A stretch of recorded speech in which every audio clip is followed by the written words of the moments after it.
një vlerësim i madh i joti, i cili ke arrit të transmetosh në Netflix, që nuk është një gjë e lehtë, por një nga Kosova. Dhe kjo mendoj që të jep një farë shtytje edhe ty që të vazhdosh të bësh këtë punë, pavarësisht mos mungesës së vlerësimit apo mungesën e institucioneve të cilat mund të mbështesin apo të japin një qëndrim qoftë edhe financiar për të forcuar dhe ndihmuar ty, sepse është e tofshme. Unë isha pak ditë më parë u ktheva nga Londra, për herë të parë shkova. Është e çuditshme më burr, si ka mundësi ato njerëz kanë ditë të ruaj një muze ose një ndërtesë të 1500. Ne nuk kemi në gjendje të bëjmë një muze të luftës 99. Kanë bërë disa kioska në vende të ndryshme të luftës në Kosovë, por nuk kemi një vend, një qendër ku thotë ky muzeu do të shohim historinë se çfarë ka ndodhur 1999, shumë afër, në kuptimin e kësaj që nuk kemi kaq shpejt, nuk pa arrim të ruajmë një gjë, ndërsa atje gjeta ose pash vepra arti të cilët janë të viteve 1300. Kjo është, nuk e di. Për fat keq, kjo që ka po e thua është komplet e vërtet.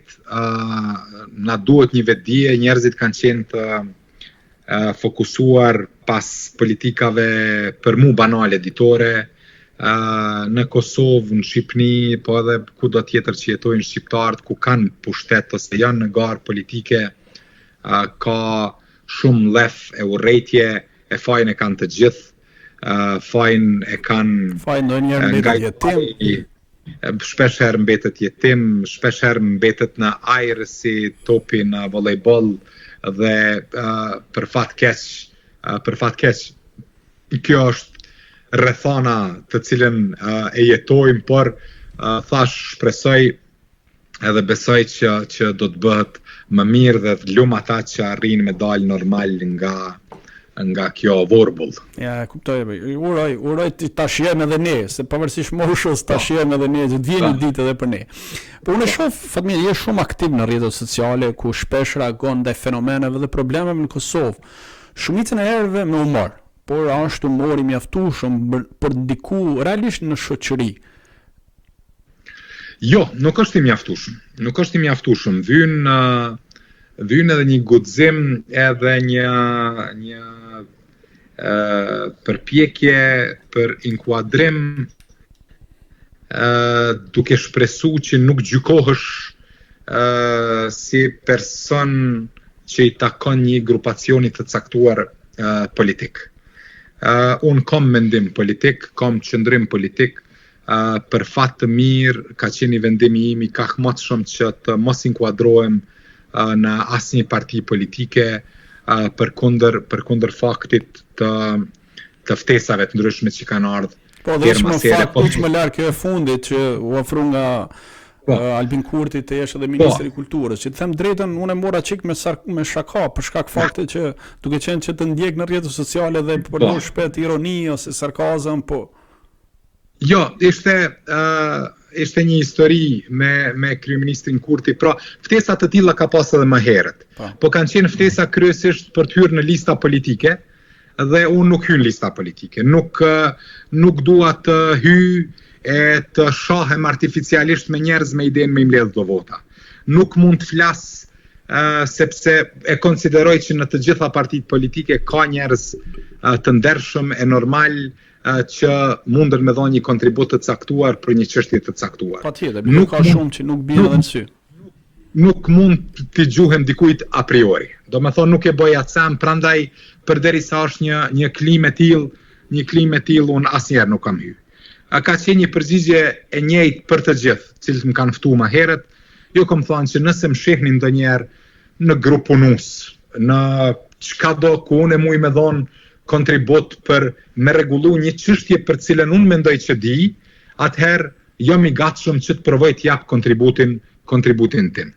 Ka ndodhur një ftesë po ashtu për të hyrë në parti politike si kandidat për deputet, edhe nga zoti Kurti, të cilit ju kam pas përgjigj se të gjithë të tjerëve me shumë respekt, faleminderit, nuk e shoh dhe duhet ta ndjek rrugën time për atë sa mundem, edhe për atë sa di, edhe pse një rrugë e vështirë, pra rrugën e filmit, artit, televizionit, edhe komunikimit me masën. Në ndërkohë, zoti Kurti si me thonë, e vlerësoj këtë përgjigje timën për angazhim dhe më ftoj që ta konsideroj angazhimin tim si Ministri i Kulturës dhe Turizmit në qeverin e tash këtë që pat me u votu e si nuk u votu. Natyrisht që u ndala e mendova e bisedova me bashkëshortën dhe me familjen, natyrisht me tentim që mos e rasisht po gjykot, qysh po konsiderot, dhe ishte një vlerësim edhe nga familja edhe nga me që përderisa të thrasin e ti vazhdon shon pastaj hynë provoj ndreq diçka që nëse mundësh me ndreq. Dhe për si me thonë habin edhe tem, unë vendosa t'i them po dhe e vlerësoj përsëri një qasje të ti pozitive që taftoj dikë që nuk ka dhënë ndonjë kontribut të themi në ajo qeveri e propozuar prej ti kishte 3 emra të pavarur, unë isha njëri prej atyre 3 emrave, ishin edhe 2 të tjerë dhe unë e vlerësoj këtë fakt. Por si duket ajo nuk u votu, nuk shkoi tutje, nuk e di që shkojnë procedurat, e di sot po lexoj që ka diçka, jo një riorganizim, një mbledhjet në nënshkrimeve, jo anej, jo knej, me thonë drejtën procedurat e mbrëmshme nuk e njoh, por nëse ndodh në një rrethon normale dhe në një qeveri ku mund të ketë teknokratë profesionist të fushës, jam i gatshëm që për një mandat të jap kontributin tim për kulturën dhe turizmin në këtë rast. Po, normal. Se diku edhe ndërlidhen patjetër, por nuk e di se si do të zhvillohet. Kjo vjen mirë që në një përqindje të mirë të madhe u mikprit prej shumë miqve të mi, por pat edhe prej atyre që u befasuan me emrin tim kur e lexoj si me thonë kandidati për kryeministër në kuvend dhe që nuk e besuan që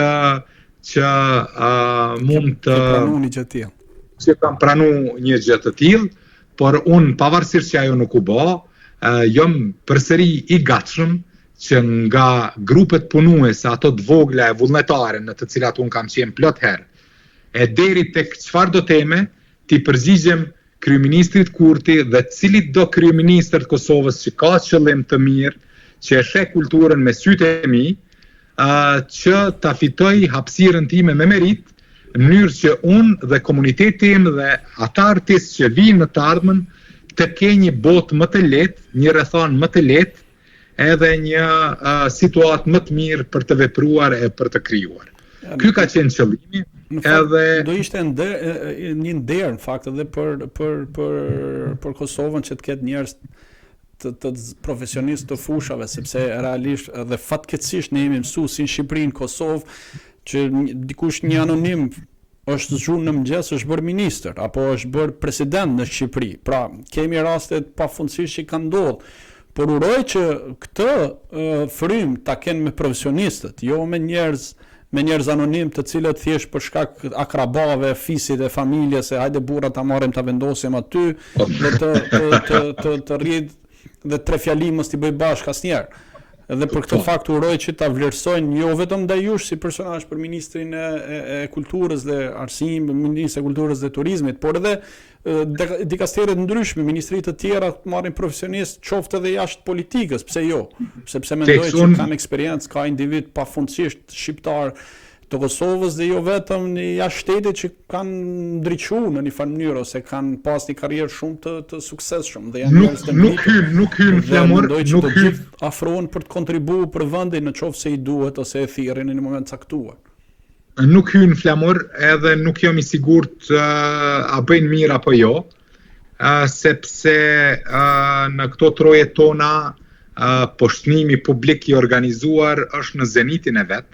Dhe nuk është e rëndësishme kush i ka nis, po dikush duhet ta ndalë.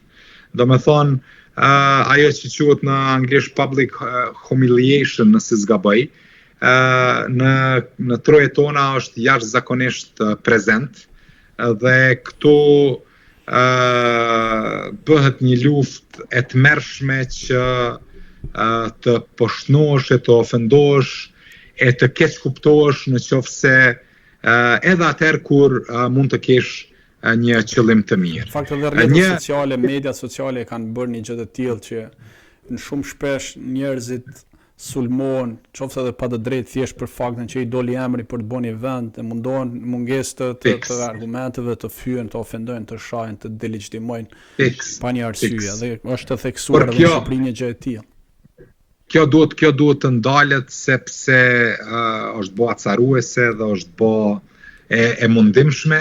Unë jam i sigurt, ashtu siç edhe ti e di nga eksperjenca jote, që kemi njerëz të zot në Kosovë, në Shqipëri, kudo që jetojnë shqiptarët edhe jashtë, po cilët hezitojnë përkundër dëshirës, pikërisht për shkak të poshtnimit publik të marrin detyra publike në të mirë të vendit. Po kjo fatkeqësisht është edhe për shkak të mediave të cilëve nuk po bëjnë detyrën dhe për çfarë janë.